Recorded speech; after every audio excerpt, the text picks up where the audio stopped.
नमस्कार dear students and welcome to my YouTube channel yes 400 plus. और आज की तारीख में इस वीडियो में हम 20 मार्च का जो द हिंदू पेपर है उसमें हम साइंस एंड टेक्नोलॉजी वाले सेक्शन से पढ़ेंगे recombination of two virus variants seen since 2020। Okay, तो ये वीडियो ऑब्वियसली ये क्लास इंपॉर्टेंट है civil services prelims and mains दोनों के लिए। इसमें कुछ मूलभूत कुछ बेसिक जानकारियां हैं और इसको मैं आपको ऑब्वियसली हिंदी में कराऊंगा। और ये दूसरे जो कॉम्पिटिटिव एग्जाम्स है उसमें जो आने वाली जनरल नॉलेज है उसके लिए भी ये बहुत महत्वपूर्ण है। ओके, तो डियर स्टूडेंट्स, मैं संजय मोहन भटनागर और चलिए शुरू करते हैं आज की class. So mutations are a natural phenomenon when viruses replicate. हम सब जानते हैं कि वायरसेस जो हैं वो रेप्लिकेट होते हैं, वो अपनी प्रतिकृति बनाते हैं अपनी, और उस प्रतिकृति बनाने में म्यूटेशंस हो जाते हैं उसमें, जो कि एक नेचुरल फिनोमिना है। ओके, अब यहाँ पर शब्द है म्यूटेशन। में आपको थोड़ा सा म्यूटेशन को एक बहुत ही लेमन लैंग्वेज में बता देता हूँ कि फॉर एग्जांपल कोई प्रिंटिंग प्रेस है, वो कुछ पेपर छाप रही है और किसी गलती से मशीनी गलती से पेपर में फॉर एग्जांपल एस जो है एस वो किसी तरह से कुछ ऐसा बन जाता है। ओके, समथिंग लाइक दिस, थोड़ा सा डिफॉर्म हो जाता है, तो ऑब्वियसली हम ये बोलेंगे कि ये म्यूटेशन हो गया। म्यूटेशन का मतलब होता है बदलाव। लेकिन अगर हम जेनेटिकल इंजीनियरिंग के टर्म्स में म्यूटेशन को समझेंगे तो एक म्यूटेशन होता है जब एक डीएनए जीन डैमेज हो जाती है। रेप्लिकेशन में जब एक डीएनए जीन इज डैमेज्ड, कब? जब वो अपनी प्रतिकृतियां बना रहा होता है, वायरस हो, बैक्टीरिया हो, सेल हो, कोई भी हो, तो जब वो अपनी प्रतिकृतियां बना रहा हो रहा है, अपने आप को रेप्लिकेट कर रहा होता है, उस समय डीएनए जीन डैमेज हो जाती है या चेंज हो जाती है। और इस तरह से चेंज होती है कि जो जेनेटिक मैसेज जाने वाला था डीएनए से, जेनेटिक मैसेज जो जाने वाला था, ये जेनेटिक मैसेज जो था जो जीन द्वारा कैरी किया जाता है, ये जेनेटिक मैसेज पूरी तरह से चेंज हो जाता है। Then this occurrence, this event is called mutation. Okay, तो इसको आपको जरूर ध्यान रखना चाहिए कि सामान्यतः आरएनए वायरसेस जो होते हैं, जो कि ऑब्वियसली कोरोना वायरस एक आरएनए वायरस है, तो आरएनए वायरसेस में म्यूटेशंस का हायर रेट होता है compare to DNA virus. Okay, DNA virus में म्यूटेशंस कंपैरेटिवली कम होते हैं, आरएनए वायरसेस में म्यूटेशन ज्यादा होते हैं।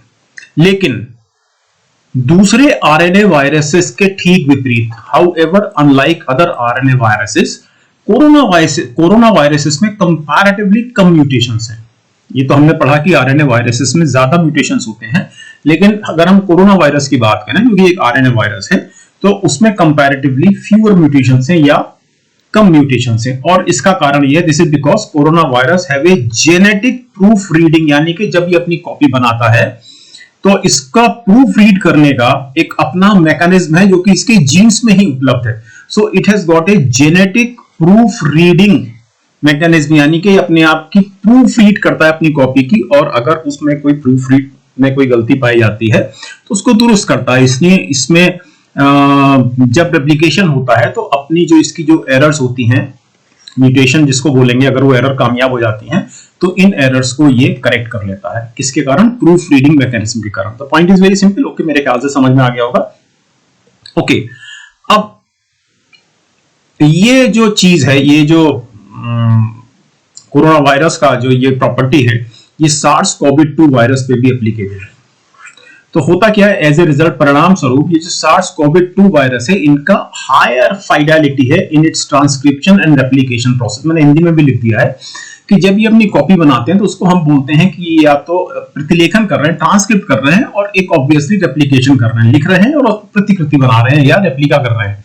तो इसमें बहुत ही ज्यादा स्ट्रॉन्ग फाइडेलिटी है, हायर फाइडेलिटी है। फाइडेलिटी को आप इसको हिंदी में समझ लें, निष्ठा समझ लें, आप इसको इंटीग्रिटी समझ लें कि वायरसेस ऐसी गलती अगर करते भी हैं, को ये SARS-CoV-2 वायरस तो अपनी इस गलती को सुधार लेते हैं क्योंकि इनकी फाइडेलिटी बहुत जबरदस्त है then that of other single standard RNA virus. Obviously corona virus एक सिंगल स्टैंडर्ड आरएनए वायरस है, लेकिन ये वाली जो प्रॉपर्टी है अपने आप को की कॉपी को या अपनी म्यूटेशन को करेक्ट करने वाली जो इनकी विशेषता है कोरोना वायरस की, वो दूसरे सिंगल स्टैंडर्ड आरएनए वायरस की तुलना में अच्छी है, ओके। लेकिन आपको ये भी ध्यान रखना चाहिए यहाँ पर कि कोरोना वायरस भी सिंगल स्ट्रैंडेड आरएनए वायरस है, और ये कहा गया, एक पेपर छपा नेचर में, ये ऑब्वियसली जर्नल का नाम है, in February 2021, okay. Now the fate of new mutations, माना म्यूटेशंस बन भी गए, हम ये मान के चलते हैं कि माना म्यूटेशंस बन भी गए, तो उनका भाग्य क्या, उनका फेट क्या, उनका होगा क्या। The fate of the new mutations depends on whether such mutations increase the fitness of the virus, यानी अब देखिए कोई भी म्यूटेशन आगे तभी कामयाब रहेगा, तभी आगे चलेगा जब वो वायरस की फिटनेस को बढ़ाए। अब वायरस की फिटनेस का मतलब क्या है कि वायरस ऑब्वियसली तभी फिट है जब वो उस संक्रमण को फैलाए जिसके लिए उस वायरस का जन्म हुआ है, ठीक। अगर वायरस संक्रमण को फैला ही नहीं रहा है तो वायरस ऑब्वियसली अपने काम करने के लिए फिट नहीं है। Point is clear. तो ये जो म्यूटेशंस हैं इनकी किस्मत उस पर निर्भर करती है कि क्या ये म्यूटेशंस वायरस की फिटनेस को बढ़ाते हैं या नहीं। और ऑब्वियसली जो मैंने आपको बताया, फिटनेस का मतलब है increasing the infectiousness of the virus, clear. And in light of many people being infected, और ऑब्वियसली बहुत सारे लोग चूंकि संक्रमित होते हैं या इन्फेक्ट होते हैं और वैक्सीनेटेड भी होते हैं, ओके। तो म्यूटेशंस की जो योग्यता है, the ability of mutations to allow the virus to escape from immunity, कि वो इम्यूनिटी से अपने आप को बचा सकते हैं कि नहीं, अर्थात अपने आप को उस एनवायरनमेंट में, जिस एनवायरनमेंट में वो काम नहीं कर सकते क्योंकि इम्यूनिटी बढ़ गई है वैक्सीनेशन के कारण, तो क्या उस एनवायरनमेंट में भी वो अपने आप को बचा सकते हैं या नहीं, इस एबिलिटी पर ऑब्वियसली निर्भर करेगा, ठीक।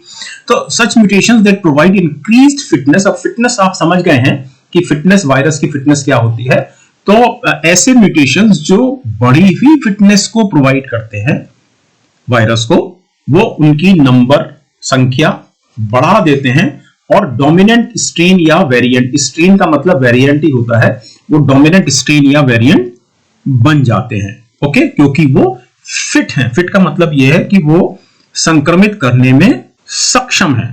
अब ये जो वायरस में जो चेंजेस आते हैं through natural collection of mutations, mutations के नेचुरल कलेक्शंस के कारण जो वायरस में चेंजेस आते हैं, इसमें क्या होता है कि कुछ छोटे छोटे चेंजेस होते हैं उनके जीनोम में, ऑब्वियसली जीनोम में चेंजेस हो जाते हैं छोटे छोटे। But like in case of influenza virus की तरह ही जब एक आदमी, एक इंपॉर्टेंट इसको समझ लीजिए, जब एक आदमी साइमल्टेनियसली साथ साथ संक्रमित होता है, simultaneously infected with two different SARS-CoV-2 variants, दो डिफरेंट कोविड के वेरिएंट्स या स्ट्रेन्स, ध्यान रखिए वेरिएंट्स, स्ट्रेन्स या सबलीनिएज, ये एक ही चीज है इनका मतलब, ओके। तो इस वायरस के दो डिफरेंट वेरिएंट्स या दो डिफरेंट स्ट्रेन्स या दो डिफरेंट सबलीनिएज से संक्रमित होता है एक ही व्यक्ति। तो होता क्या है कि ऑब्वियसली एक वेरिएंट का जेनेटिक मटेरियल दूसरे में मिक्स हो जाता है। ट्राई टू अंडरस्टैंड, एक वायरस ये है, इसका जो जेनेटिक मटेरियल है ये दूसरे वायरस में ऑब्वियसली मिक्स हो जाता है, and this mixing is called recombination. याद रहेगा, I mean this is very simple, ठीक। एक ही व्यक्ति एक ही वायरस के दो स्ट्रेन से या दो वेरिएंट से इंफेक्टेड है और दोनों स्ट्रेन्स के जो जेनेटिक मटेरियल है वो आपस में मिक्स हो जाते हैं, and this is called recombination, और फिर हमको एक नया वेरिएंट देखने को मिल सकता है। अब SARS-CoV-2 वायरस के संबंध में ऐसे रिकॉम्बिनेशन देखे गए तत्काल बाद जब अल्फा वेरिएंट अस्तित्व में आया, ओके। तो अल्फा जो था पहला वेरिएंट था to emerge in late 2020 in UK, correct.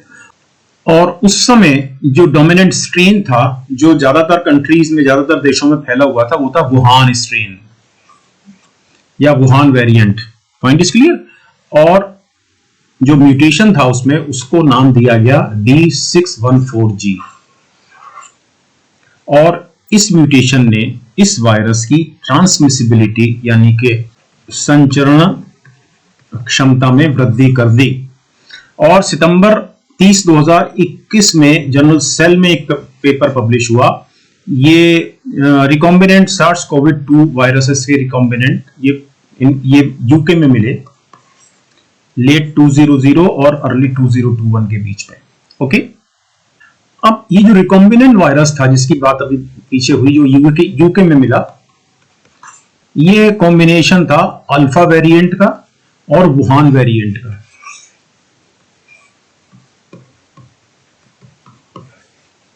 ये जो पिक्चर आप देख रहे हैं यहाँ, ये मैंने अपनी ओर से लगाई है। मैं इसमें आपको भी, चूंकि बात चल रही है कोरोना वायरस की, तो मैं आपको कुछ एक एडिशनल चीज इसमें बताऊंगा। तो ये जो रिकॉम्बिनेंट वायरस था जो यूके में मिला लेट 2020 और अर्ली 2021 के बीच में, ये रिकॉम्बिनेशन था अल्फा वेरिएंट और वुहान वेरिएंट का। और द रिकॉम्बिनेंट वायरस, इस जो हम वायरस की बात कर रहे हैं, ये इसके पास एक म्यूटेशन था, head the mutation seen in the spike protein. तो म्यूटेशन कहां देखने को मिला? स्पाइक प्रोटीन में। ऑब्वियसली अगर हम, अब ये तस्वीर मैंने आपने लगाई, अगर हम स्पाइक प्रोटीन की बात करें तो ये जो उभरे हुए जो कण है, इसको हम ऑब्वियसली स्पाइक्स बोलते हैं उभरने के कारण। तो ये प्रोटीन है, this is spike protein. Okay, तो इसमें जो म्यूटेशन था वो देखने को मिला, okay, of the alpha variant. तो नया रिकॉम्बिनेंट कैसे बना कि अल्फा वेरिएंट में इसमें एक म्यूटेशन हुआ, कौन से? इसके स्पाइक प्रोटीन में एक म्यूटेशन हुआ, और वुहान स्ट्रेन के साथ मिलकर इसने एक नया रिकॉम्बिनेशन बनाया। ओके, और ये जो म्यूटेशंस थे अल्फा वेरिएंट में, इन्होंने वायरस को ज्यादा ट्रांसमिसिबल कर दिया, अर्थात उसकी जो संचरण क्षमता थी उसमें वृद्धि हो गई। तो इससे क्या हुआ कि जो रिकॉम्बिनेंट वायरस बना, ये फैलने लगा। ठीक, अब इस तस्वीर पे आते हैं थोड़ा सा। ये द हिंदू का पार्ट नहीं है, लेकिन मैं आपको यह चीज समझाना चाह रहा हूं। ऑब्वियसली जो वायरस है उसमें हम सब जानते हैं कि एक आरएनए या डीएनए है और एक लिपिड मेम्ब्रेन है। तो ऑब्वियसली हम अगर कोरोना वायरस की बात करें तो इसमें आरएनए है, सिंगल स्ट्रैंडेड आरएनए है, और इसमें लिपिड मेम्ब्रेन है। अब आपको जो यहाँ पर चीज ध्यान रखनी है वो ये है कि इसमें 4 तरह की प्रोटीन होती हैं कोरोना वायरस में। तो एक तो है envelope protein, number 2 membrane protein, और नंबर 3 स्पाइक प्रोटीन। तो 3 प्रोटीन तो आपको ये दिख रही है, और जो चौथी प्रोटीन है इसके अंदर, इनसाइड द मेम्ब्रेन के अंदर एक चौथे तरह की प्रोटीन है, न्यूक्लियोकैप्सिड। तो ये इसके फोल्डिंग की तरह से, इसके फोल्डिंग आप समझते होंगे, जब कोई घर वगैरह बनाया जाता है तो इसके फोल्डिंग लगा दी जाती है, जिस पर फिर लेबर चढ़ के ऊपर काम करती है। तो ये इसके फोल्डिंग की तरह से काम करती है, और ये वायरस का कंप्लीट जीनोम जो है उसको सराउंड करती है। Okay, simple. तो 4 तरह की प्रोटीन कोरोना वायरस में, ये आपको जरूर ध्यान रख लेना चाहिए। Envelope protein, membrane protein, spike protein, और चौथी कौन सी बताई मैंने आपको? न्यूक्लियोकैप्सिड। Okay, simple. तो अल्फा वेरिएंट के बाद जो नया वेरिएंट आया वो डेल्टा था, और एक बहुत थोड़े समय के लिए कुछ ऐसा हुआ कि बहुत सारे कंट्रीज में डेल्टा वेरिएंट और अल्फा वेरिएंट दोनों मौजूद थे, लेकिन बाद में डेल्टा वेरिएंट ने अल्फा वेरिएंट को खत्म कर दिया, वाइप आउट कर दिया। This is important. अल्फा आया, मतलब आपको इसका सीक्वेंस याद रखनी पड़ेगी। अल्फा के बाद सीधे डेल्टा आया, there is no beta, there is no gamma. तो अल्फा के बाद डेल्टा वेरिएंट आया, और डेल्टा वेरिएंट ने अल्फा वेरिएंट को बाद में वाइप आउट कर दिया। एक दूसरी स्टडी ने यह पाया कि अल्फा और डेल्टा वेरिएंट से नए रिकॉम्बिनेंट बने इस वायरस के, अल्फा और डेल्टा वेरिएंट से। तो अगस्त 2021 के बीच में जापान में जो रिसर्च हुई, उसमें अल्फा और डेल्टा वेरिएंट्स के रिकॉम्बिनेंट्स पाए गए। और ऑब्वियसली जो रिकॉम्बिनेंट बनाना जो हमने शुरू में देखा है कैसे बनता है, तो हमने पाया कि किसी एक व्यक्ति में दोनों वेरिएंट मौजूद थे, मतलब वो दोनों वेरिएंट से साइमल्टेनियसली इन्फेक्टेड था, और तब ये रिकॉम्बिनेंट इमर्ज हुआ या बाहर आया। ठीक, लेकिन ये जो कॉम्बिनेंट था, इसमें उतनी फिटनेस नहीं थी कि ये अपनी फ्रीक्वेंसी बढ़ा सकता होता। ये मैंने आपको शुरू में बताया कि वायरस की फिटनेस का मतलब होता है कि वायरस में संक्रमण की क्षमता कितनी ज्यादा है। ओके, अब डेल्टा के बाद, यानी कि पहले अल्फा वेरिएंट आया, फिर डेल्टा, बाद में आया ओमिक्रॉन वेरिएंट, करेक्ट। और इसने, ये जो ओमिक्रॉन वेरिएंट था, ये बाद में फिर से 2 और वेरिएंट में टूट गया, BA.1 एंड BA.2। और बहुत सारे देशों में दोनों डेल्टा वेरिएंट और ओमिक्रॉन वेरिएंट दोनों मौजूद थे। तो इसलिए एक तरह से वहां बहुत सारी अपॉर्चुनिटीज थी, बहुत सारे अवसर थे को इन्फेक्ट, कि वो संक्रमित करें साथ साथ लोगों को, रिकंबाइन हो और फिर आगे ट्रांसमिट हो।